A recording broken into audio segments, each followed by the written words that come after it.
Io avevo la responsabilità della gestione sia in azienda che sui campi di gara delle Formula 1. Quindi alle gare ci andavo a tutte e in quel periodo oltretutto i piloti c'ero solo io a seguirli.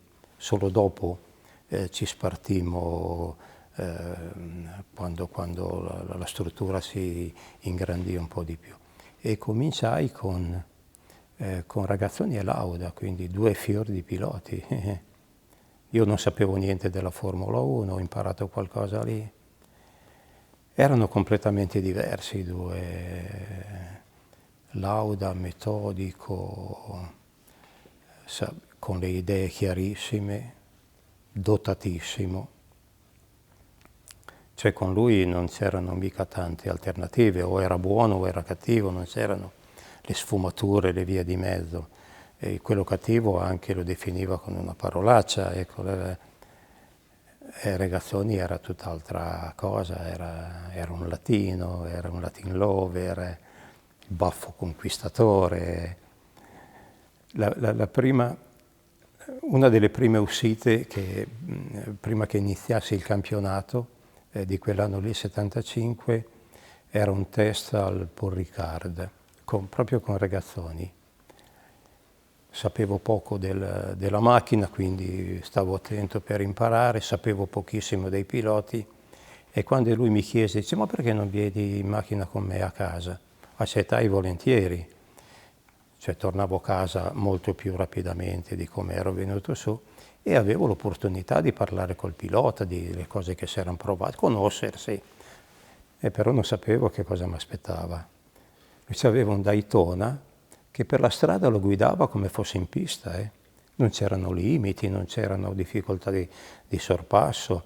So che io vedevo i limiti e lui andava al doppio e lo guardavo e dicevo, non ti preoccupare, è solo per i locali quel limite lì. Non vedevo l'ora che arrivasse in autostrada perché passava da tutte le parti lui. E in autostrada fu peggio ancora. Si mise sulla corsia di sorpasso quando era occupata, zigzaggando in mezzo ai camion, non toglieva mai il piede dall'acceleratore. Uno di questi camionisti che si è visto un bolide sfiorare il camion si è messo a strombazzare, a fare le luci, a fare segni con le mani e lui bello come le solite dice, hai visto che ti ha conosciuto? Guarda con che calore ti saluta. Solo arrivato a Maranello, poi dopo ho cominciato a riprendere il mio colorito normale, a ritrovare la parola e mai più ho detto con un pilota e credo di non essere... E Lauda invece era diverso, molto diverso. Lauda era diverso. Lui veramente, a parte che era... Cioè io me lo sono sempre immaginato come non un pilota, cioè che fosse dietro la scrivania quando correva, perché era di una lucidità incredibile. Lui, credo che il suo impegno più grosso fosse quello di fare la strategia di gara, perché lui non ha mai vinto con grossi mani. Noi avevamo una macchina in quel tempo, la T, che era un capolavoro, veramente, la T è stato un capolavoro. Ed era decisamente superiore alle altre macchine, ma lui non ha mai vinto con grossi margini. Lui metteva insieme un piccolo vantaggio in modo tale che se faceva una qualche stupidata avevi il tempo di recuperare, alla fine si faceva quasi raggiungere, lasciando l'illusione a chi lo rincorreva che se avesse attaccato un po' prima l'avrebbe superato. E anche il costruttore andava a casa quasi contento, cioè la macchina è buona, bastava che il pilota attaccasse un po' prima, non c'è bisogno di interventi. Ecco, lui giocava anche su queste sfumature. Invece voi, dopo Lauda? E Lauda ci lasciò alla sua maniera, perché dopo aver vinto il Mondiale 75, aver sfiorato quello 76 che solo l'incidente gliel'aveva tolto, l'avrebbe già vinto con un largo anticipo, nel 77 lo vinse anche lì con anticipo, con la sicurezza matematica a Watkins Glen, che era la terz'ultima gara. E il mattino dopo la gara mi telefonò in camera dicendo Tom, io non corro più le altre 2 gare, arrivederci, grazie. Ecco, questo era lo stile Hubbard. E fu lì che subentrò al suo posto Villeneuve, questo sconosciuto pilota Villeneuve.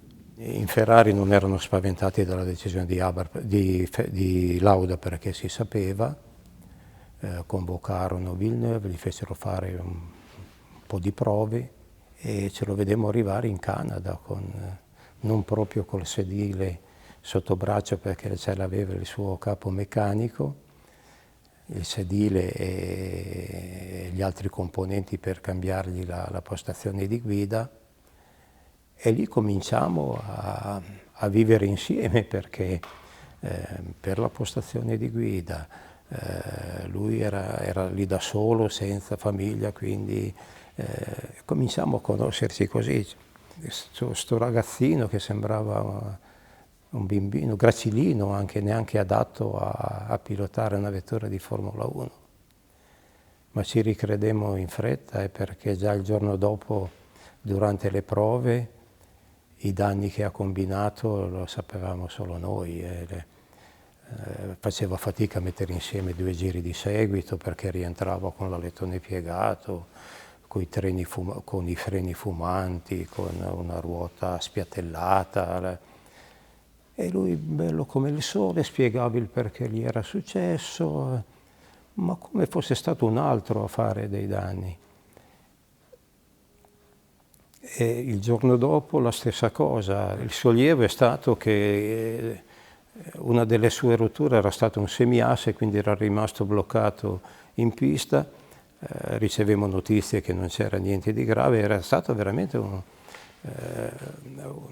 sollievo anche per Reutemann, poveretto, perché la maggior parte dei meccanici erano impegnati a riparare i suoi danni, quindi dedicammo il giusto tempo a Reutemann.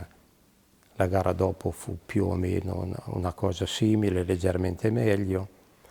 In gara poi si arrotò con Peterson, volò fuori pista, uccidendo un paio di persone che non dovevano essere lì perché era una zona interdetta al pubblico, erano dei giornalisti, dei fotografi. E lui arrivò al box dopo l'incidente tranquillo, come se la notizia l'avesse letta sul giornale invece che essere stato lui a combinarlo. Ero andato a vedere dove era uscito dopo la gara, c'era la vettura in pezzi, il motore staccato dal cambio, le ruote da una parte. Come se fosse fatto niente, aveva veramente del miracoloso. Voi ingegneri e progettisti dovevate sempre stare attenti a non affezionarvi ai piloti, però con Villeneuve... Sì, e io avevo un'esperienza precedente in Abarth, avevo conosciuto un ragazzo, un Patria, non è noto, ma è un ragazzo con un potenziale incredibile, che ha avuto anche lui un brutto incidente, non per colpa sua. Eravamo diventati amici e ho provato molto dolore. Quindi sapevo che non bisognava, però era difficile. Cioè, lui ha passato tantissimo tempo con noi. E poi anche una volta tornati in ditta dopo la gara del Giappone, che si trattava di decidere sulla riconferma di Villeneuve, non è che fosse così scontata. Cioè, i danni che aveva combinato, il come si era comportato, le adesioni non furono molte, ci fu anche la mia allora ci fu sicuro. E quella di Reutemann che aveva detto quando il canadese rimane in pista è molto veloce. Credo che Ferrari fosse stato contento dei sì a favore di Villeneuve, anche perché lui aveva scommesso su Villeneuve, cioè lui, il poter dimostrare, se c'era la possibilità che la Ferrari poteva stupire anche senza l'austriaco, diceva lui, sarebbe stato, lui stupì veramente. Com'è che arrivava Maranello con la 308? Lui quando aveva la 308, con l'altra aveva un'altra macchina, prima una macchina di servizio, un 124 credo. 328 o 38? 3,8. 308 era, lo sa meglio di me. No, non lo so, Sembra 308. Ce l'ho scritto. No. Innanzitutto non c'era bisogno di sapere, di telefonargli se era in arrivo, perché lo sentivi a chilometri, le ruote fischiare. Poi arrivava davanti al box, una sgasata, testa a coda, si metteva perfettamente in linea. E dice, sta macchina c'ha una retromarcia molto, molto fragilina, è meglio risparmiarla. Invece con l'elicottero? Peggio, peggio. L'elicottero, a lui piaceva non solo guidare la macchina, tutto quello, tutte le cose che avevano un motore per lui erano, ci diventava matto proprio. L'elicottero arrivava, faceva un giro di coltello sopra i box a Fiorano per salutare, poi si posizionava sopra, c'era la piattaforma d'atterraggio.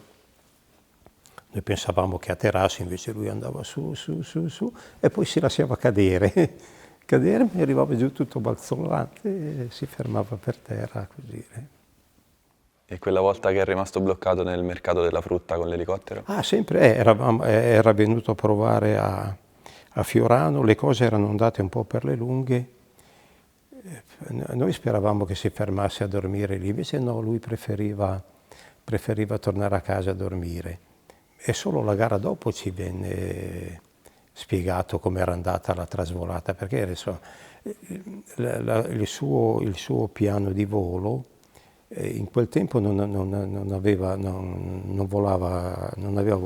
piano di volo strumentale, ma lui, io credo che non avesse neanche la possibilità di guidare da solo, di pilotare da solo, però veniva da solo e come piano di volo seguiva l'autostrada, quella che faceva in macchina quando veniva, no? Lui seguiva, c'era la collina, si alzava, ci raccontò, gli chiedemmo poi dopo com'era andata e ci raccontò, dice, una volta arrivato all'altezza di Tortona, dove c'è lo svincolo, cominciava già a imbrunire e poi si era formata una nebbietta, dice che non vedevo bene la strada, non ero molto sicuro e quindi ha pensato di atterrare nel paese più vicino, nell'unica piazza che c'era. Si era cercato un albergo per andare a dormire, l'indomani mattina aveva pagato il conto, si è avviato verso il suo elicottero, era circondato dai banchi del mercato, era giorno di mercato e quella era la piazza del mercato e il suo elicottero era circondato da... Dovete aspettare che i banchi andassero via, probabilmente si era accattivato anche la polizia locale, non ha pagato... Sì, non lo sappiamo bene come andò a finire dopo perché scoppiamo a ridere tutti. Invece Enzo Ferrari com'era? Descrivere Enzo Ferrari è veramente... Credo che ci hanno provato in tanti, affibbiandoli tutti i nomi e gli aggettivi che sono contenuti nel vocabolario, ma senza riuscirci. Io ho avuto modo di incontrarlo nel 73, grazie a Merzario. Merzario era suo pilota in quel periodo e ci diede la possibilità di provare una vettura sport nuova che avevamo fatto in Osella, che avrebbe poi utilizzato a correre anche Merzario, di provare a Fiorano per gentile concessione del commendatore. E prima di andare via, Merzario dice: vieni che ti accompagno, che così lo vai a ringraziare il commendatore.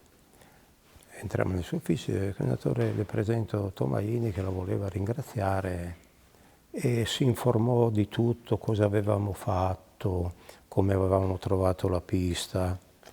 Ma la cosa che mi impressionò è che aveva uno sguardo così fisso che metteva in imbarazzo, cioè non gli bastava quello che gli stavo raccontando, sembrava che volesse leggere cosa pensavo. Ecco.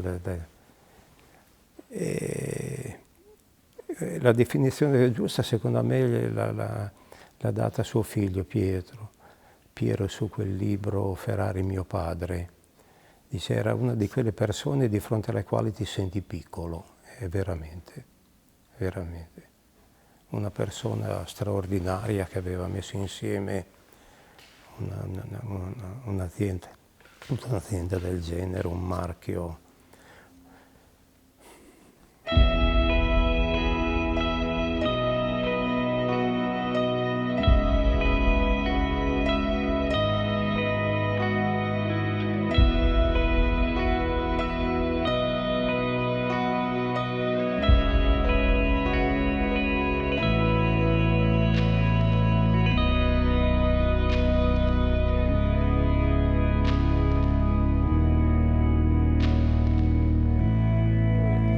Momento di Colantoni.